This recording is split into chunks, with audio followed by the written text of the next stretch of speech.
going to call to order City of East Bethel Economic Development Authority on June 20th, 2022. Make a motion to adopt the agenda. Second. Motion is seconded. Do we have any discussion?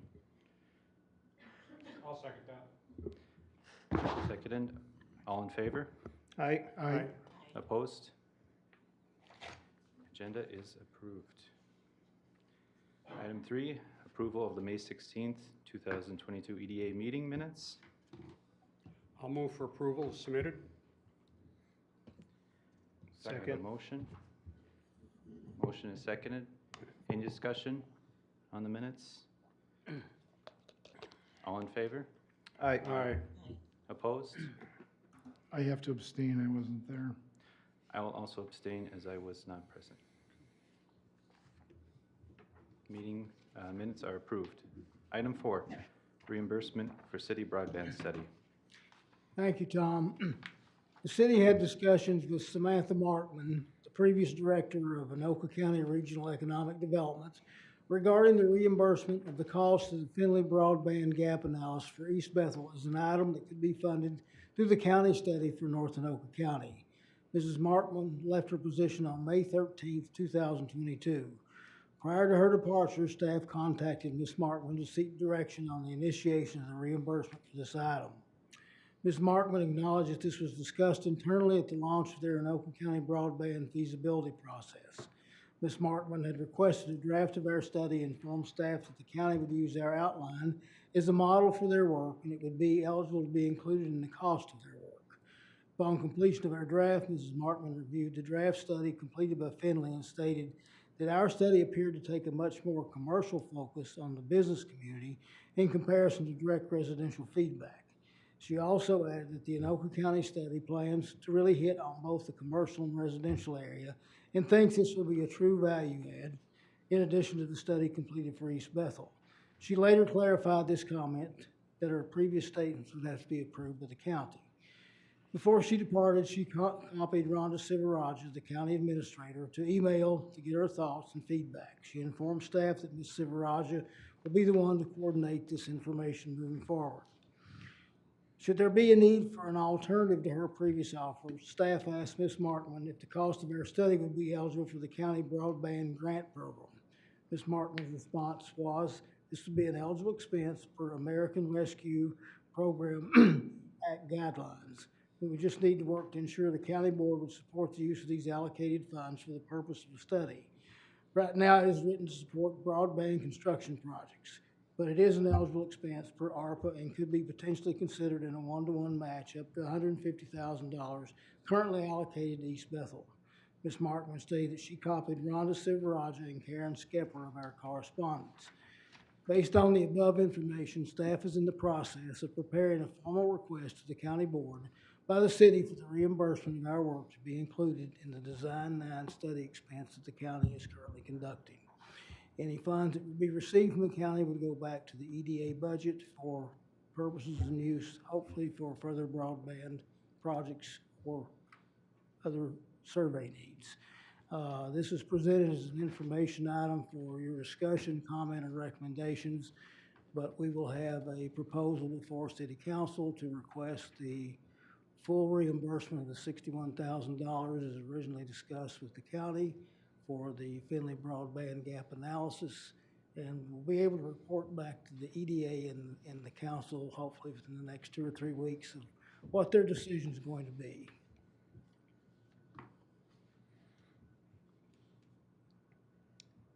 So Jack, the purpose of being reimbursed is that they would be using the information gathered in our study with their study as well?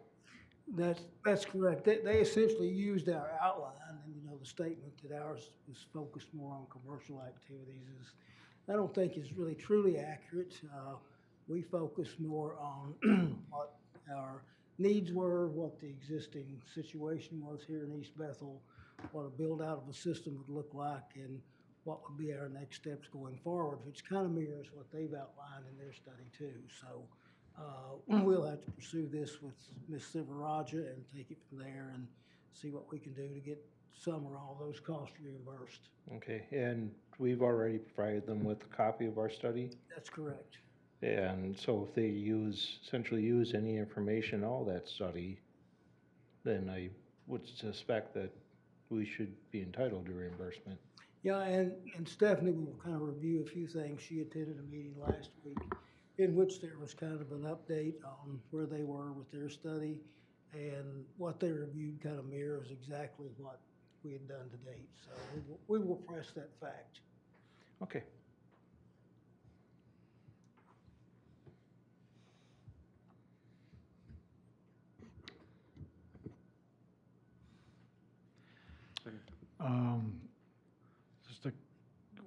Jaquel held that position. She was replaced by Samantha. Samantha left on the 13th of May.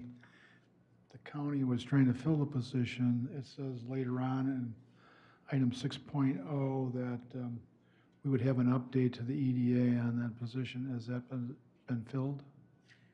We did not get any word back from the county today, Okay. so Thank you. Stephanie will go over that briefly in her report. Thanks. They said something about having two individuals that they were considering, but the timing of deciding, like they wouldn't even be deciding now yet, I don't think, so, Well, this says the final interview was the 16th, okay. which was last week. So, Any further movement on further studies for the county at large would be incumbent upon filling this position? Or is everything still moving forward? as It's dictated? still moving forward. They currently have some of their IT people working as liaisons to this until that position's filled. I think there was maybe a few gaps in some communication as a result of that. Not that it was anybody's fault, but they just didn't have anybody to take over that could keep everybody updated on where they were with everything. So again, Stephanie will make the next presentation and bring you a little bit more up to date on the background on that part of the situation. Okay, thank you. Well, if we have no more further discussion, we'll move on to the next agenda item, 5, Anoka County Broadband Study Update.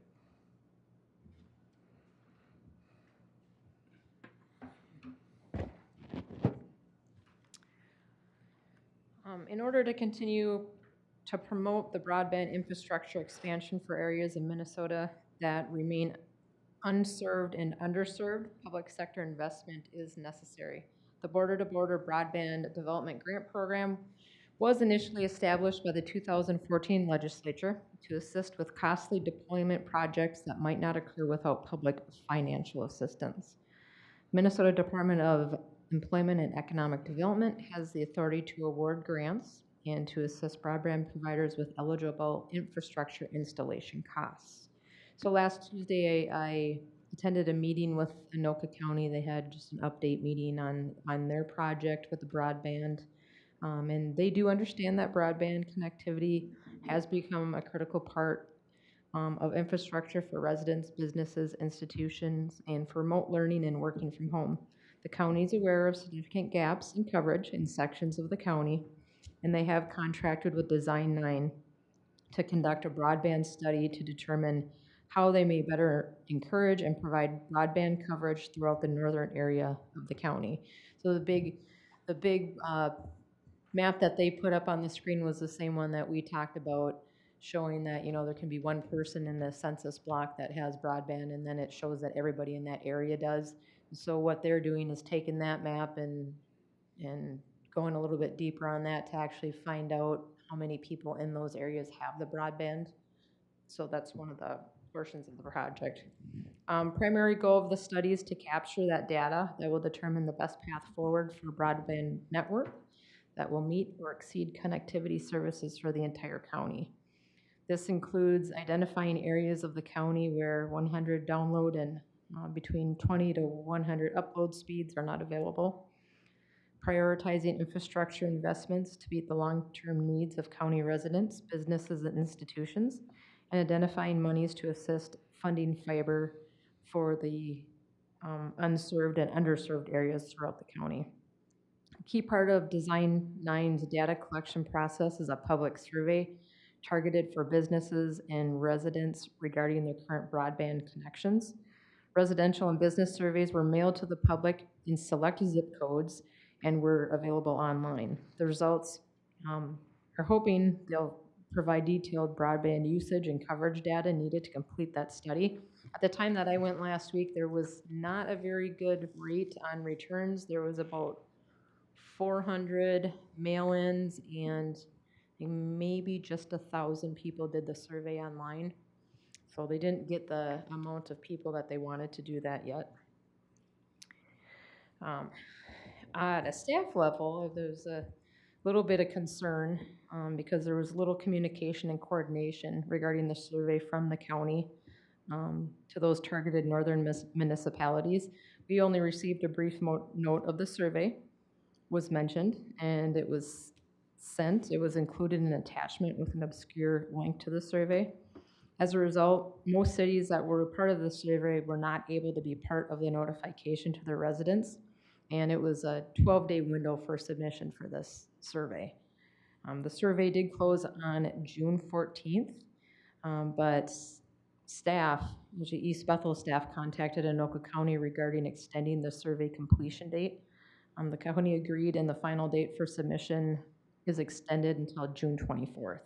So this has given us an opportunity to advertise the survey to ensure a higher rate of participation. So now the survey is being advertised on our city website with a link to the survey. It's on our Facebook, Nextdoor, and then it's also on our cable channel 10 as well. So hopefully we'll have more residents that complete that survey. Also, as part of the study, the contractor and Anoka County have met with at least 6 of the internet service providers, all of which have shown interest in participating in grant proposals where they're appropriate. Once the data is compiled and analyzed, the county is going to apply for the state level border-to-border grant. The application deadline is August 4th. I believe at this time all they're waiting for is the survey numbers to come in so they can put those into their grant application. If the county is awarded grant funding, they do hope to have joint participations with municipalities and the ISPs on projects. So we did speak a lot about that when we were in that meeting as well. So attached is the grant program summary, application, and facts. In addition, the county has remaining ARPA funds and has allocated $150,000 to each municipality. These allocations require an application to the county for the projects and must be spent by December of 2023. So hopefully with opening the surveys up, they get a little bit more from East Bethel. The county did direct mailing, correct, They did, yes, to the residents? yes. I did not get one. Catherine, did you get direct mail? I got it. I got one. Yeah. It I- was really like a one-page that. It you wasn't might even have one, it was like a mistaken for small an thing, ad. you folded it Yeah. up, and you It had was the QR pretty code, yeah. small, so. I mean, unless my wife saw it before me and threw it away, I didn't get one. It I think could've I'm in the gotten same boat. overlooked. I don't remember seeing it. Ditto. And that's why I'm asking, is that, because, I mean, I don't think it was their fault at all, but it was very easy to discard it as Right. junk mail. Right. Right, Right. it So, really looked I like. mean, it's great they did a direct mailing, but it wasn't very clear on the outside of it what it was for. Right. Okay. Right. So it could very easily just been discarded. So I'm not surprised at the low response, so. And I thought it would have been nice so if staff would have known when it was going out. Yeah. So we could have even put it in our newsletter. Put it That on, it was the- in there put just it- put- anywhere put it just on to the reader advertise it. board, all Yeah. sorts of things. That you're getting this, look out for it and fill it out. Right. Cable TV, I mean, I did take a statistics class. It was long ago enough that you had to figure things on an abacus for that class. But one of the things I did remember off that class was the smaller the sample size, the more skewed the results can be. The broader the sample size, I don't know, When you say northern municipalities, were there other cities who are in the same boat as we are that you know of? They are, yeah, and I think it was like St. Francis, now then, Oak Grove. Who else was in there? Linwood? That's right, Ramsey, Andover, Even Linwood. Andover claimed they didn't have any notification. No, they didn't. Wow. Wow. Well, I gotta say. Do something that big. Yeah. Coordination is the easiest thing to do, so. And maybe it had to do with Samantha leaving too, I don't know, but that's too bad. They missed a good opportunity, I think, so.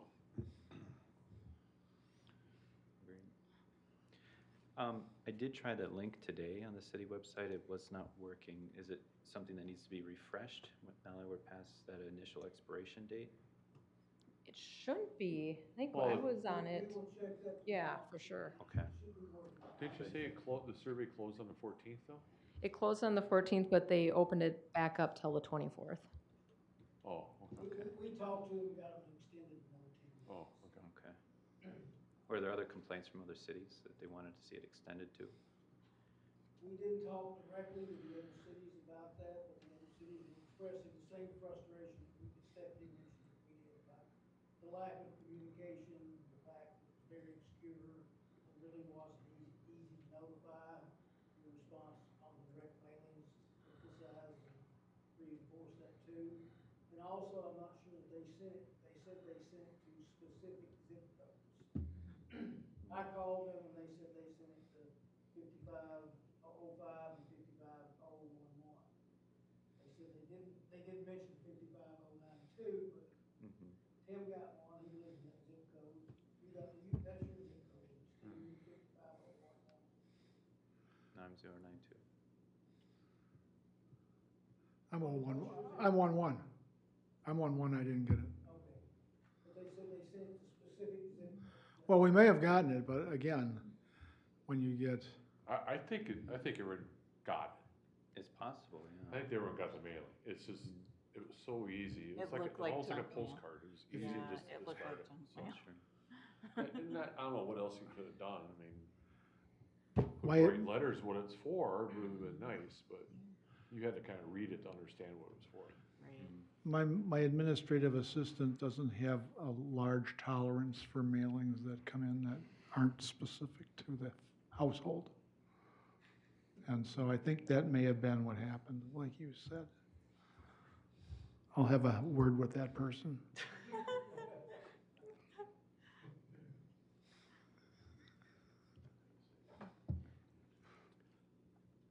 I can't imagine that what was the name of the outfit from Blacksburg again? That, Design 9. Design 9. yeah, that they wouldn't want to see this whole thing extended and more data brought together. I mean, the whole object is to do the stinking job right and be able to get some results, some help. And Yeah, and I had asked them about that at the meeting, and they just kept telling me that they can't extend it much out anymore because that's the last component of their study, and then they have to put together the grant application.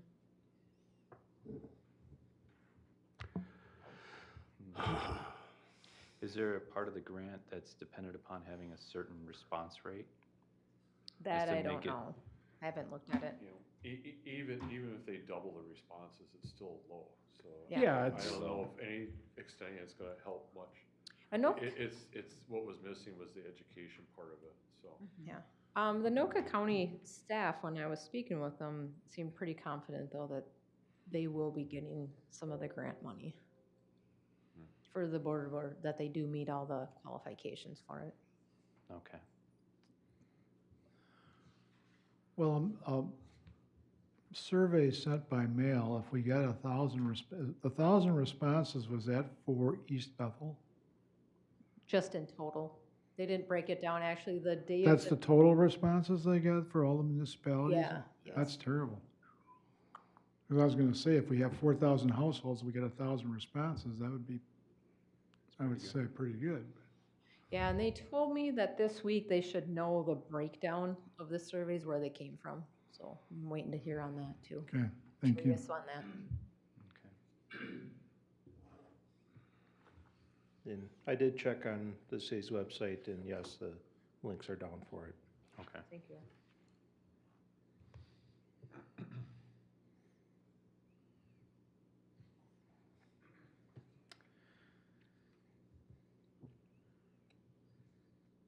Do you need anything further from us on this, Stephanie? No, it was just discussion. item. Okay, thank you. If we have any other comments or questions about this? Okay, thank you. Item 6, business activity review. Yeah, so this is just an update on some of the items that we've been working on in-house. Elevage planned unit development, I spoke with the developer again on that. He's still updating his market plan and studying. They're preparing to submit their plan, still for the project of July of 2022. He's hoping that it will, but as the way the market's going right now, they're just waiting day to day to see how things play out with it. So this year, building permits, we've issued 11 new homes as of the end of May. Same period last year, same time period, we issued 21 permits, so we're down a little bit on that. Another indication of building constructive activity, permit fees in the city's building department was $200,000 or $202,000 last year at this time. Through the same period of 2022, we're at $123,000. The difference is primarily due to more single-family home construction and 60,000 square foot of commercial projects that were permitted in 2021. So the building counter is very, very busy, but it's not on big projects. It's more, a lot of people are coming in for doing renos and siding and that sort of thing. Total building permits are up from 433 in 2021 to 588 now. Again, even though permit activities increased 36%, permits are more for minor home improvements, remodeling, and maintenance projects.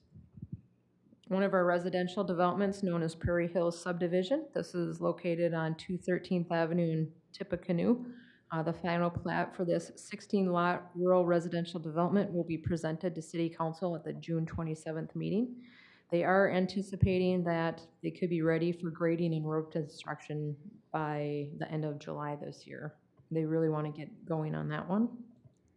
And then Whispering Aspen 3rd Edition, planned unit development, up on 241st and Pierce. That preliminary plat for 41 urban single-family lots was approved by City Council on June 13th. And then, as we spoke a little bit already about ACRED, they have interviewed a couple of their last interviews was just conducted on the 16th. We were supposed to be hearing on how that came about, but we haven't yet, so we'll hopefully hear something within the next day or two from the county. That's all I have. Otherwise, I'll turn it over to Jack, 'cause I think he has a few things to add to it.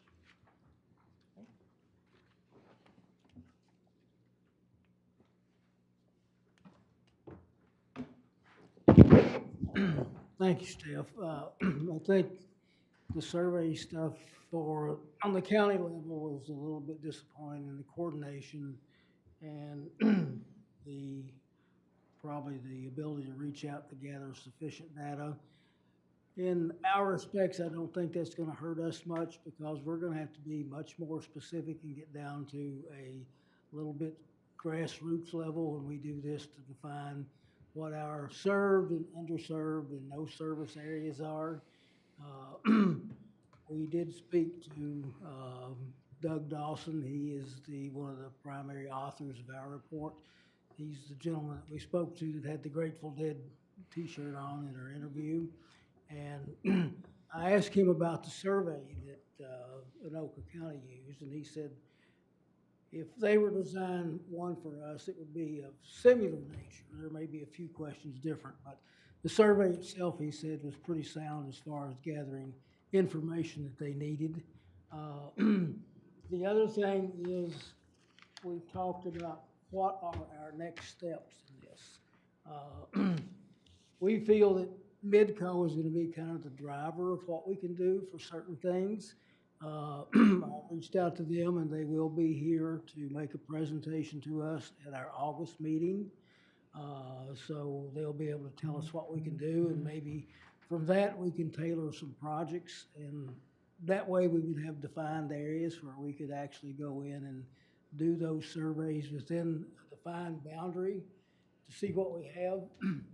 Also, ask everyone if you'd kind of play around and see what download speeds you have. I got one interesting one from Catherine. I think she had 7 megs download and 0.7 megs upload. Is that correct? Yep. Or, upload is, yeah, 0.7, yeah, so. Brian had 101 download, and I forget what the upload was. Yeah, my download on my phone's 101.5. The upload is 10.2. With my old beat up desktop that I think was made by Abacus, that's 105.4, and the upload is 10.4. So it looks like the download speed is about what they want you to have for being able to, be average. But the upload speed is still bad, but I mean, I don't ever upload anything. I mean, credit card information, but that goes straight to China anyway, so. So I don't know if anybody else had a chance to play around with that link that was included in that survey, but I find that quite interesting, the differences in those two based on the locations. Catherine's area is in one of those. It's definitely underserved and was a project that Midco's been looking at.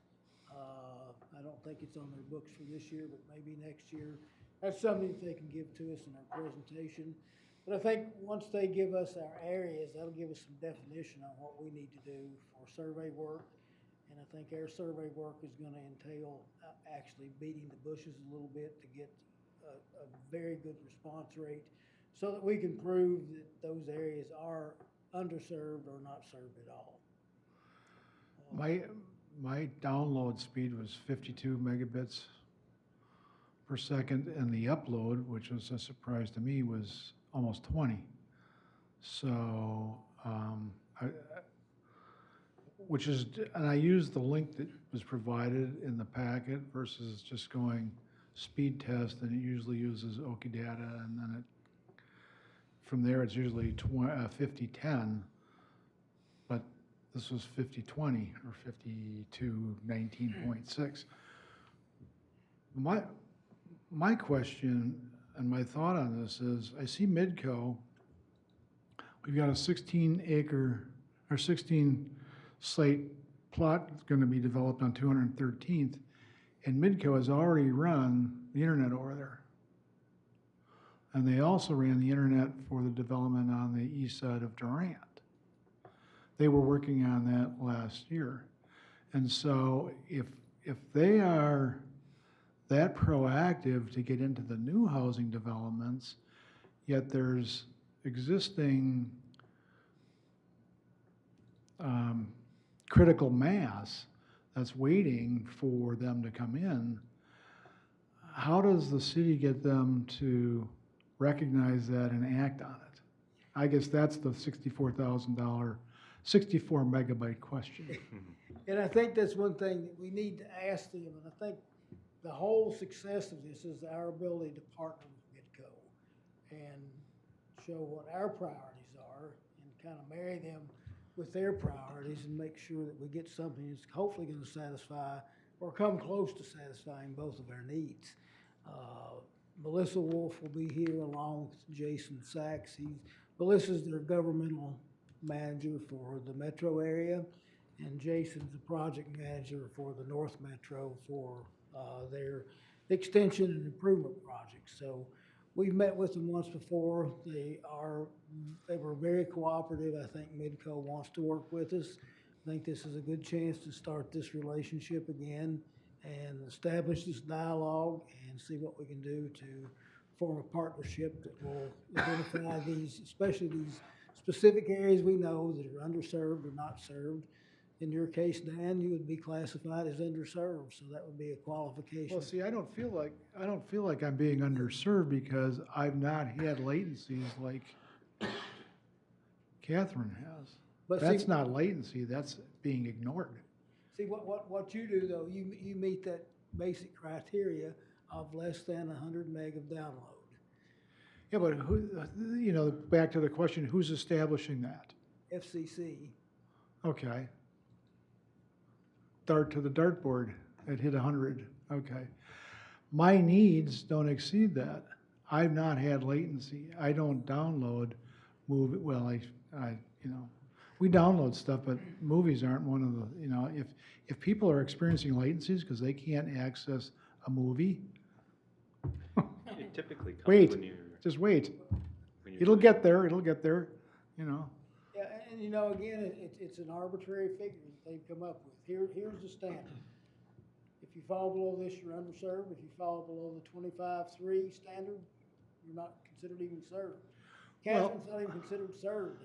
Well, the other part about that equation is if I wanted a faster download speed, I would have to contact Midco and pay an extra fee for a higher download speed. I don't know if anybody's aware of that. But what I have is sufficient for what my needs are. Are you using Midco? Yeah, Okay. yeah. Tom, did you test yours? I did, no, my speed was more than sufficient. I just tested it before the meeting here, and my speeds were, this is gonna sound big, 438 for download and 65 for upload. See, I got 640 download and 50 something on upload. Oh, yeah. 640. Yeah, but as Dan's saying, Midco has different packages. We have the gigabyte package, so we pay a little bit more. And I'm Right. just But below it's that. what you need, and that's what our. Yeah, I needs mean, were. So, yeah, what's latency that the one person is not You to notice it another. the most though if you're like doing Zoom calls with that upload speed. That's where I That's, noticed it. that's why I had to do it, so Mhm. that's why I went to the top one. But again, we're gonna bring Midco in here, and then we'll have an opportunity for them to address some of these basic questions we have, and hopefully potentially identify some projects and be able to at least get us started on what our next steps are. There's also in the newsletter that's going out to residents, it'll be out probably, hopefully sometime next week. There's a basic article in there about the broadband study and indicating that we want to hear from anybody that has any issues with their service. And we hope to make this a major topic of our town hall discussion. We may even want to have some type of a special meeting at some time to invite residents in here to discuss those needs. But I think it's coming down now that we need to start defining what we're gonna do, how we're gonna tailor a survey to it to show that some of these areas that are considered served are not served, because we know from discussions with people that live in those areas that they don't have any service or very little service or service that's unreliable.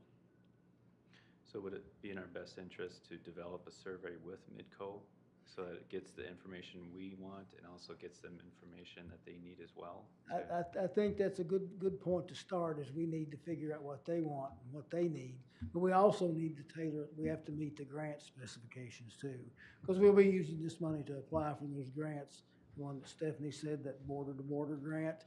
And then we also have that allocation from the county of those ARPA funds. So we'll need to do that to make sure that we meet those grant qualifications.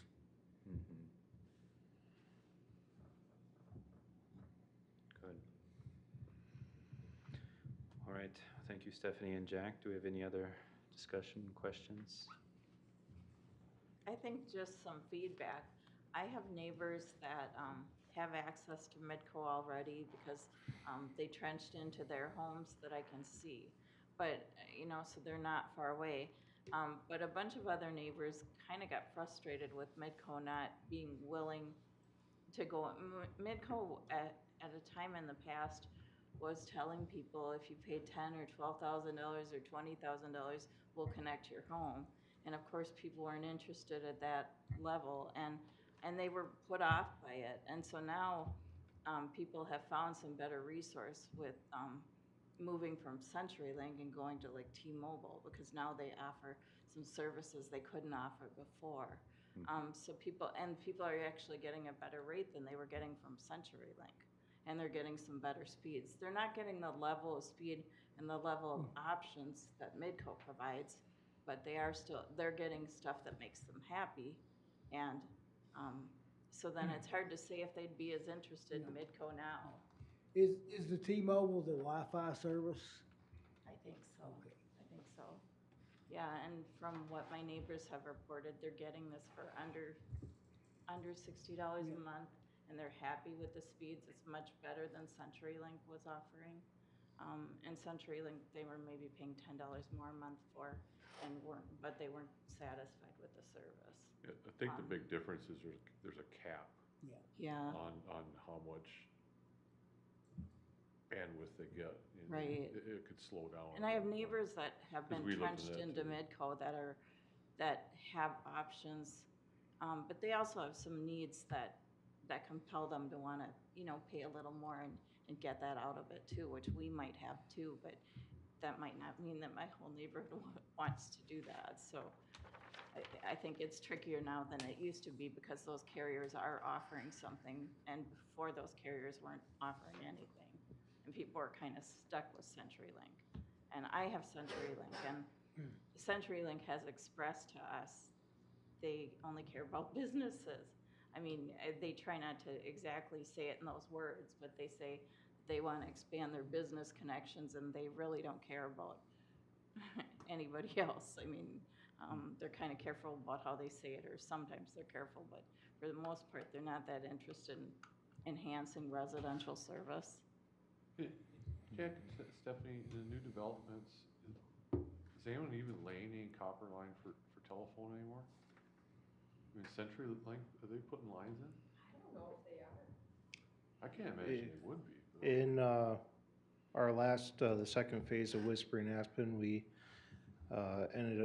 did contact the telephone company, and they wanted to charge, I think it was between $60,000 and $80,000 to put phone line in. For those 6 homes. Yes, For a landline. yes. Wow. So there is no telephone line in. So they don't have any. They don't financial care. incentive to do it, no one wants it anyway, so.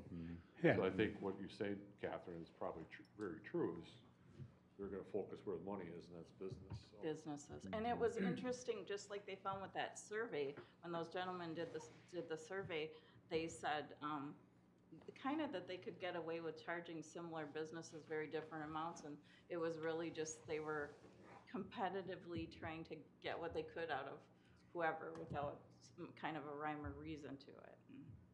And it was like it was pointed out in the Finley study too, especially in terms of CenturyLink, is they have a lot of old copper wire in the ground, and copper wire degrades over time, and they have no interest in upgrading that for residential service. At least here.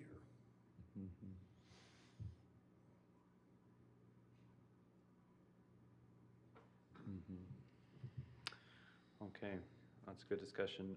We'll definitely look forward to seeing Midco at our August meeting. I think that'd be great. One more thing, Tom, is generally we have not had a meeting in July. There's nothing pressing right now on the agenda. I just wanted to poll everybody to see if there's interest in having that meeting. It could continue on a further discussion of the broadband, but I don't think we'll have anything really important to bring until we can get Midco here. I think that sounds fine. Yeah. So if it's okay with you, we'll just wait and see what we've got. If something comes up, we'll schedule. If not, there's a possibility we'll send a notice to cancel it then. Okay, thank you. Okay. Hearing no other discussion, I'll take a motion to adjourn. So moved. Still got city council. report. Oh, sorry, it's council report. Oh, Missed that. Item 7, city council report. I think for most part, we talked about, in a business report, what we've done at council that's related to EDA. Other than to just remind everyone of Booster Days coming up next month, so on the 16th of July. Good point.